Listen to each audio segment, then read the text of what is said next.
Leave no trace, but I actually think probably leave a better trace is probably a better option, since we are nature and we should be ambitious. And as human beings, we should leave a good green big trace on a daily basis. So there, just to quickly introduce you, I think I've showed you about before, snort boiler, fishing lines, everyday fishing line, but we're not here to talk about that today.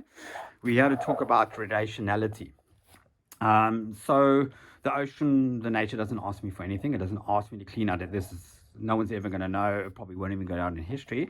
However, I know that the ocean asks for nothing. Yet I know that there's something needs to be done. People who walk their dogs, everybody's going for a surf, going for a paddle, going for a swim. A vast majority of people will walk over the rubbish and they will leave it there. So I have a practice in relationality. No one, the ocean and the nature doesn't ask me for anything. However, I know that's because someone doesn't ask for anything, but they give doesn't mean that you should not return. So this is a practice in healthy relationships. Those who give to us, they don't ask for anything in return. You should be conscious enough to know. Okay, we have a quick look at what we're finding. Plastic. So the guys were complaining snags. Everything was hitting their boards, wrapping around their leashes, wrapping around their quick walkabout.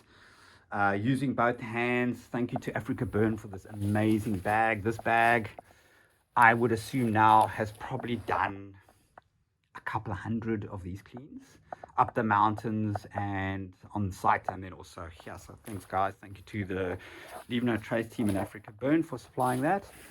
And then the usual suspects. So foil packets, chippies, all disposable stuff. Chip packets, we know how bad they are. I've explained to you about the double foil layers and things like that. We're getting into summer, so bompies are coming back in line. You know, the green bompies, all single-use disposable. That this problem never used to exist before, but it does now. So just a practice in relationality. You know, just because something that gives us life, like our parents or mom, they never ask anything back, but they give and they give and they give. We should be conscious enough to be aware of that relationship, that those who give us, who don't ask for anything, still to return. It's like nurturing. It's like your garden. You've got to nurture the soil to get back something, and the garden is a clear indication of that. You can keep planting and planting and never returning to the soil, and you'll notice that slowly your returns, your harvests every year will decrease and decrease. Whereas this is a practice of relationality, is to nurture that what gives us life. So just to give an idea, that comes from that small, great, fantastic Africa Burn bag. That's just a plastic, and it's a 15 by 25 meter area. This is daily. This is what we collect daily.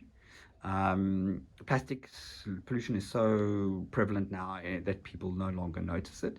However, when this all breaks down and cracks down, it is no longer plastic but molecules, and that's where the problem comes in. So guys, give, even if she doesn't ask. When you go on your walk, when you go for your swim, when you use nature, by nurturing nature, you nurture yourself and you nurture nature, and we can make a difference to the world that we live in.